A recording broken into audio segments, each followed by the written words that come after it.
तो यहाँ पर जो हम देख रहे हैं कि कंट्रोल स्टेटमेंट को कैसे डिफाइन करेंगे, तो प्रोग्रामर जो है वो क्या करता है, कंप्यूटर को इंस्ट्रक्शन देता है और बार बार न दे करके वो क्या करता है, एक प्रोग्राम को स्टेप बाय स्टेप लिख देता है। यहाँ पर स्टेप बाय स्टेप को ध्यान देना है।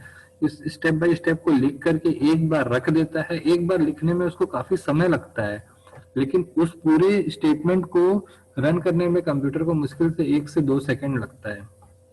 जिस स्टेटमेंट को 10 प्रोग्रामर या 20 प्रोग्रामर या 100 प्रोग्रामर मिलके 6 महीने 7 महीने में लिखते हैं, कंप्यूटर उसको चंद मिनटों में एग्जीक्यूट करके रख देता है। तो ये बहुत अच्छी टेक्निक है कि हम अपने बताए हुए काम को लिख कर रख दें, स्टेप बाय स्टेप। फिर से मैं बोल रहा हूँ, स्टेप बाय स्टेप लिख करके रख दें। ये तरीका हर जगह पे अपनाया जाता है। जैसे एक एग्जांपल और देखते हैं। अगर मैं मान लीजिए मैं कुक हूँ और मुझे किसी दूसरे से कोई काम करवाना है, मान लीजिए मुझे उसको पालक पनीर बनाने के लिए बोलना है, तो मेरे पास 2 ऑप्शन है। मैं वहां पे खड़े हो जाऊंगा और इसको बोलते रहूंगा कि अब चलिए इसमें पनीर रख दीजिए, इसमें पालक रख दीजिए, चाहे इतना कम कर दीजिए या नमक डाल दीजिए। एक एक चीज बताते जाऊंगा। ये ज्यादा अच्छा है मैं स्टेप बाय स्टेप रेसिपी लिख के दे दूं उसको। कौन सा मैकेनिज्म ज्यादा अच्छा है आप लोग के हिसाब से? मेरे ख्याल से रेसिपी वाला मैकेनिज्म ज्यादा अच्छा होता है। ये जो कुक है, जो जिसको सब चीज पता है, वो एक रेसिपी बनाएगा अपनी, और इस रेसिपी को स्टेप बाय स्टेप लिख करके रख देगा। अब कोई भी पर्सन या कोई भी मशीन इस रेसिपी को स्टेप बाय स्टेप अगर काम करे तो वो सेम वही चीज बना लेगा जो ये बनाता है, और ये पॉपुलर चीजें बनाता है। मान लीजिए इसके हाथ की पाव भाजी बहुत अच्छी लगती है सभी को, तो ये अपनी पाव भाजी बनाने की जो रेसिपी है उसको स्टेप बाय स्टेप लिख देगा। अब किसी को सेम ऐसा पाव भाजी बनाना है तो दूसरा कोई क्या करेगा, इसको पढ़ते जाएगा और स्टेप बाय स्टेप काम करेगा और सेम वैसी पाव भाजी वो बना सकता है।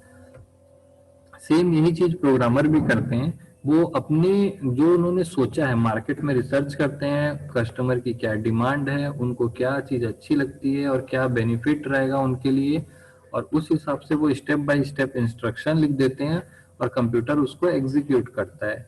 अब यहाँ पर स्टेप बाय स्टेप हर बार काम नहीं आता है। फॉर एग्जाम्पल मान लीजिए, मैं एक एग्जाम्पल और बताता हूँ।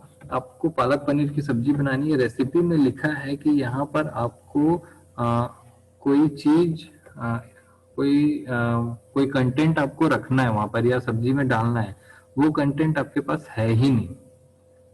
तो यहाँ पर जो इसका फ्लो है, फ्लो क्या होता है, टॉप टू बॉटम होता है। कोई भी रेसिपी हो, कोई भी प्रोग्राम हो, इसका फ्लो ऐसा ही होता है, line by line, top to bottom, ये फ्लो होता है। तो इसका जो फ्लो होता है, ये फ्लो कभी कभी चेंज हो जाता है। अगर मान लीजिए आपकी सब्जी बीच में जल गई, तो आपका जो नेक्स्ट स्टेप था कि और आग में उसको और पकाइए, तो ये स्टेप जो है यहाँ पर चेंज हो जाएगा। तब ये आपका फ्लो जो है सीधा ना जा करके दूसरे मेथड पे जाएगा और फिर यहाँ पर एग्जीक्यूट करेगा। तो यहाँ पर कई चीजें ऐसी होती हैं कि हमारा जो फ्लो होता है वो कभी कभी चेंज हो सकता है। तो इस फ्लो को चेंज करने वाले जितने भी स्टेटमेंट है वो कंट्रोल स्टेटमेंट कहलाते हैं, क्योंकि कंट्रोल फ्लो, जो हमारा फ्लो होता है उसको हम कंप्यूटर में कंट्रोल बोलते हैं। तो प्रोग्राम कंप्यूटर के पास एक कंट्रोल होता है। कंट्रोल का मतलब होता है एक पॉइंट, और वो कंट्रोल जाता है पहली लाइन पर, पहली लाइन एग्जीक्यूट करता है, एग्जीक्यूट होने के बाद वो फिर सेकेंड लाइन पे जंप कर देता है। क्या जंप करता है? कंट्रोल, उसको कंट्रोल कहा जाता है। ठीक है। तो प्रोग्राम, कंप्यूटर के पास प्रोग्राम का कंट्रोल होता है और वो control line by line flow होते हुए नीचे आते जाता है। और इस तरीके से ये रूल है, फ्लो कंट्रोल का जो रूल होता है वो फ्लो करता है टॉप टू बॉटम।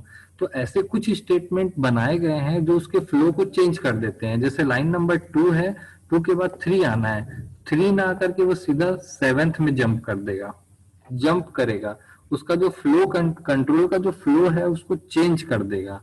चाहे वो लूपिंग स्टेटमेंट हो, चाहे वो ब्रांचिंग हो, चाहे वो इफ एल्स हो, सेलेक्ट केस हो, स्विच केस हो, ये सारे स्टेटमेंट क्या करते हैं, कंट्रोल फ्लो को चेंज करते हैं।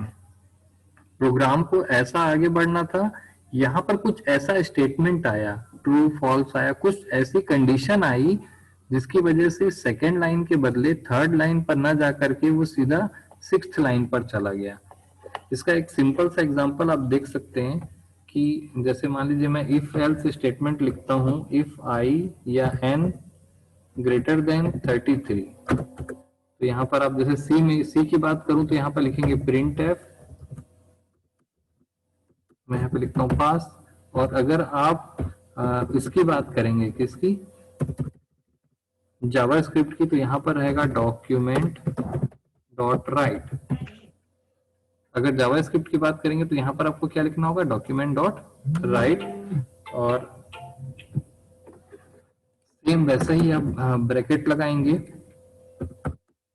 और एल्स फिर आप लिखेंगे डॉक्यूमेंट डॉट राइट और यहाँ पर लिखेंगे सेव। अब आप यहाँ पर ध्यान से देखिए कि ये जो स्टेटमेंट यहाँ पर लिखा गया है ये कंट्रोल स्टेटमेंट कहलाएगा, क्योंकि यहाँ पर ये इस स्टेटमेंट के पास ये एबिलिटी है कि आपका ये फ्लो का कंट्रोल चेंज कर सकता है। अगर मैं यहाँ पर n की वैल्यू दे देता हूँ 55 और यहाँ लिख देता हूँ वैर, क्लियर है। तो एक वेरिएबल क्रिएट हुआ n और उसकी वैल्यू मैंने दे दिया 55 और इसको स्क्रिप्ट टैग के अंदर लिखेंगे। ये आपका जावा स्क्रिप्ट का कोड हो गया। अब आप देखेंगे कि यहाँ पर एक वेरिएबल क्रिएट हुआ है,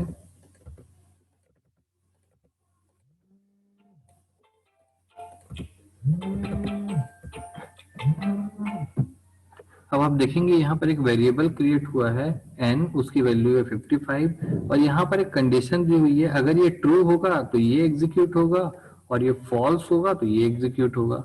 अगर यहाँ पर मैं वैल्यू दे देता हूँ 22, तो आपको पता है कि n की वैल्यू 22 है, तो n की जगह पे क्या आएगा 22। क्या 22 33 से बड़ा है? नहीं बड़ा है। फॉल्स है तो सीधा कहाँ चला जाएगा, यहाँ पर एल्स में चला जाएगा, इसको स्किप कर देगा। तो यहाँ पर आप देख रहे होंगे, क्योंकि आप ये सब पढ़ चुके हैं इसलिए मैं थोड़ा तेजी से बढ़ रहा हूँ।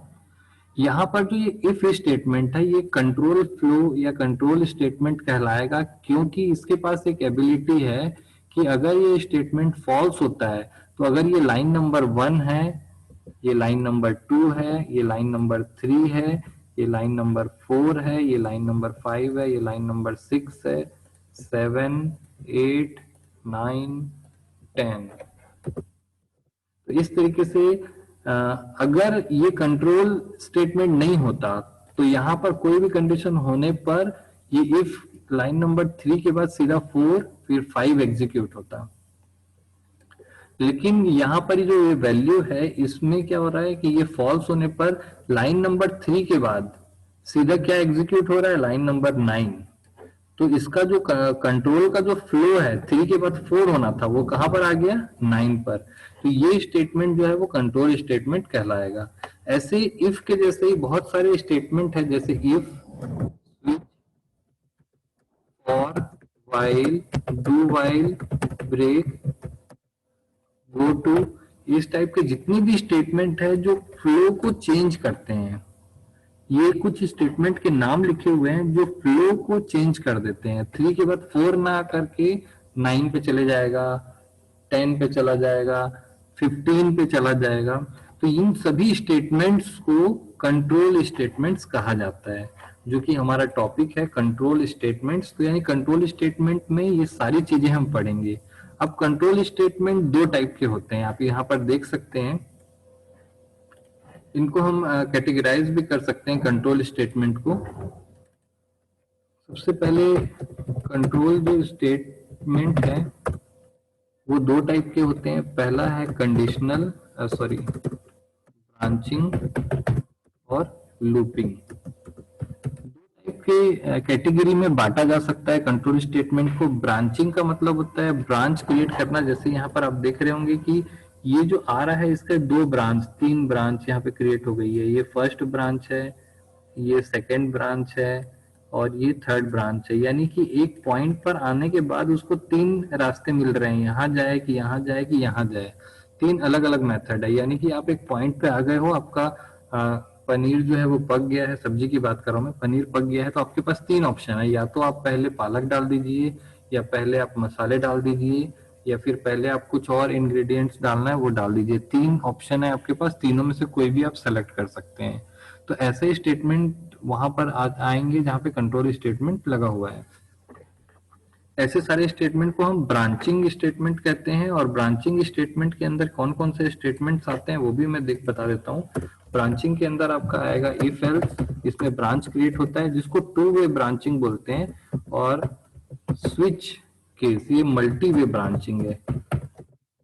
मल्टी वे में मल्टीपल ऑप्शंस मिलेंगे और इसमें टू वे मिलेगा, केवल दो ही ब्रांचेस मिलेंगे, ट्रू और फॉल्स। तो जहां पर भी दो में से एक सेलेक्ट करना है आपको ये स्टेटमेंट यूज करना होगा, जैसे selected, rejected, accepted, not accepted, male, female, pass, fail. इस टाइप के दो में से कोई एक ऑप्शन सेलेक्ट करना हो तो ये आप ये स्टेटमेंट यूज करेंगे, टू वे ब्रांचिंग। और मल्टीपल है तो आप ये मल्टी वे ब्रांचिंग यूज करेंगे, जिसमें स्विच केस, उसमें केस बनाए जाते हैं, केस 1 2 3 ऐसा आप बना सकते हैं। क्लियर है? उसके बाद लूपिंग स्टेटमेंट में सेम उसके जैसा आपका आएगा फॉर, व्हाइल और डू व्हाइल। ये तीनों जो स्टेटमेंट है ये लूपिंग स्टेटमेंट कहलाते हैं, और तीनों एक ही स्टेटमेंट को बार बार एग्जीक्यूट करेंगे, बस उनका वर्किंग और लिखने का तरीका अलग अलग है। तो ब्रांचिंग जो है वो फिर से यहाँ पर कैटेगराइज होगी, एक होती है कंडीशनल, अनकंडीशनल।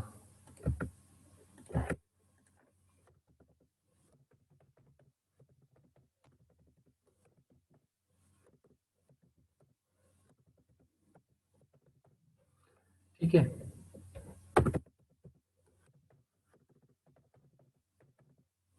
तो आप यहाँ पर एक ट्री के रूप में एक देख सकते हैं कि कंट्रोल स्टेटमेंट को हम इस तरीके से डिवाइड कर सकते हैं। कंट्रोल स्टेटमेंट दो टाइप के होते हैं, ब्रांचिंग स्टेटमेंट्स और लूपिंग स्टेटमेंट्स। ब्रांचिंग स्टेटमेंट फिर दो टाइप के होते हैं, कंडीशनल ब्रांचिंग और अनकंडीशनल ब्रांचिंग। कंडीशनल ब्रांचिंग में कंडीशन दी हुई होती है, उसके हिसाब से ब्रांचेस क्रिएट होते हैं या मल्टीपल वेज क्रिएट होते हैं। और इसमें दो प्रकार के स्टेटमेंट आते हैं, इसको टू वे बोला जाता है और इसको मल्टी वे बोला जाता है। अनकंडीशनल में कोई कंडीशन नहीं दी गई रहती है, डायरेक्ट ब्रेक हो जाता है। जैसे हम मान लीजिए डाउनलोडिंग कर रहे हैं, अचानक से मेरा मूड हुआ कि अब डाउनलोडिंग आधा होने के बाद अब नहीं करना है, तो मैं ब्रेक कर देता हूँ। ये गाना चल रहा है बीच में हम ब्रेक कर देते हैं, तो उसमें कोई कंडीशन नहीं है, वो यूजर इंटरेक्शन के कारण होता है। तो अनकंडीशनल ब्रांचिंग में ये सारे स्टेटमेंट आते हैं। और लूपिंग स्टेटमेंट में ये तीन लूपिंग है, यानी कि ये जो स्टेटमेंट है, ये जो स्टेटमेंट है, ये जो स्टेटमेंट है, ये जो स्टेटमेंट है, ये सारे स्टेटमेंट ये पूरी के पूरे कंट्रोल स्टेटमेंट्स कहलाते हैं। और इनको इस तरीके से कैटेगराइज किया गया है। तो इनको एक एक करके आप सी में पढ़ रहे होंगे, पूरा इनका फ्लो चार्ट, उनका एल्गोरिथम, उनके जो भी डिस्क्रिप्शन है, उनकी वर्किंग है। यहाँ पर हम ओवरव्यू से देख के इसको एक एक एग्जांपल बना करके देख लेंगे। ठीक है, तो इतना आप लोग इसका स्क्रीनशॉट ले सकते हैं और ये आपको याद रखने में भी काफी आसानी होगी। जैसे एग्जाम में ब्रांचिंग स्टेटमेंट लिखिए, मतलब ये सब चीज आप लिख सकते हैं। लूपिंग स्टेटमेंट बताइए, अब ये सब चीज आप लिख सकते हैं। ठीक है, इसमें कोई डाउट है तो आप लोग पूछ सकते हैं। आज का जो सर हाँ